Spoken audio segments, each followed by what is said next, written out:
Good morning बच्चों, मेरा नाम है करीना गर्ग और मैं आज आपके साथ शेयर करने जा रही हूँ मैथमेटिक्स की दो इम्पोर्टेंट टर्म्स जिसमें बच्चे बहुत ज़्यादा कंफ्यूज रहते हैं। ठीक है बेटा, so let's get start. Today we will discuss variable and constant. ठीक है बेटा, हमने 9th 10th क्लास में जनरली हम पढ़ते हैं, है ना, इक्वेशंस पढ़ते हैं हम, क्वाड्रेटिक इक्वेशन, पॉलिनोमियल। उसमें हम आपने वर्ड सुना होगा कि वेरिएबल और कांस्टेंट क्या होते हैं। ठीक है, बच्चे बहुत कंफ्यूज रहते हैं, तो आज आपकी उस कंफ्यूजन को दूर करते हैं। फर्स्ट है बेटे, वेरिएबल क्या होता है? It is a symbol like X Y Z which represent unknown और चेंजिंग वैल्यू। तो वेरिएबल क्या होता है बेटा? कुछ सिंबल्स होते हैं, जैसे हम मैथ में देखते हैं एक्स हो, वाई हो, जेड हो, है ना।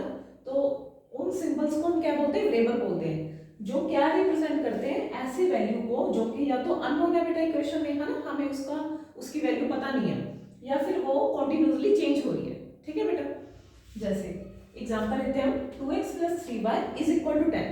अब इन दिस इक्वेशन आप देख रहे हो बेटा, ये linear equation in two variable है। 10th क्लास के बच्चों का थर्ड चैप्टर है जो linear equation in two variable, उसकी ये इक्वेशन है 2x + 3y = 10। So in this equation there are two variables like x बेटा, next is y। So x and y क्या हो गए बेटा? वेरिएबल्स हो गए। इनकी इक्वेशन में हमें वैल्यू देख के ऐसे पता नहीं लग रहा है कि इनकी वैल्यू एक्चुअल में है क्या है। ठीक है, और अगर हम इनका ग्राफ प्लॉट करने जाएं, है ना, 10th क्लास में हम करते हैं या फिर 9th क्लास में भी करते हैं, कि अगर हम इसका ग्राफ प्लॉट करने जाएं तो हम क्या करते हैं? कभी x को हम 0 पुट कर लेते हैं, कोरस्पॉन्डली हम y की भी वैल्यू निकाल लेते हैं, है ना। ये आ जाएगी 10/3। अगर x को यहाँ पे 0 पुट करेंगे ये तो फिनिश हो जाएगी, y की आ जाएगी 10/3, है ना। अगर x को 1 पुट करेंगे बेटा, कोरस्पॉन्डली y की वैल्यू आ जाएगी, 1 पुट करेंगे, 2 × 1 2, उधर जाकर माइनस हो जाएगा, 10 - 2 8/3। तो ऐसे बेटा अगर हम x के डिफरेंट वैल्यूज पे y की हमारी डिफरेंट वैल्यूज आती है ना, तो इस वजह से कहा गया है कि जो x और y है वो वेरिएबल है, उनकी वैल्यू कॉन्टिन्यूसली चेंज हो रही है और कोई फिक्स्ड वैल्यू नहीं है उनकी।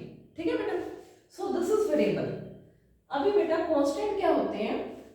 Constant, it is a fixed numeric value that does not change with time. Constant ऐसी वैल्यूज होती है बेटा जो एक फिक्स्ड वैल्यू होती है। फिक्स्ड न्यूमेरिकल वैल्यू मींस की फिक्स्ड, और न्यूमेरिकल वैल्यू, न्यूमेरिकल मींस की 2 है, 5 है, 6 है, 7 है, 8 है, ऐसे एक नंबर है, फिक्स्ड है ना। और न्यूमेरिक मींस की नंबर्स में है वो, जिनकी वैल्यू टाइम के साथ चेंज नहीं होती। ठीक है, लाइक सेम इक्वेशन बेटा, 2x + 3y = 10। यहाँ पे 10 है जो नंबर, इसके साथ कोई वेरिएबल यूज नहीं ना हुआ, ना ही x है ना ही y है, ये सिंगल टर्म है। तो इस सिंगल टर्म को हम क्या बोलते हैं बेटा? कांस्टेंट। ठीक है बेटा, तो सिंगल टर्म को क्या बोलते हैं? कांस्टेंट, क्योंकि इसकी वैल्यू है जो फिक्स है, 10 है तो 10 ही रहेगी, वो चेंज नहीं होगी इन दिस इक्वेशन।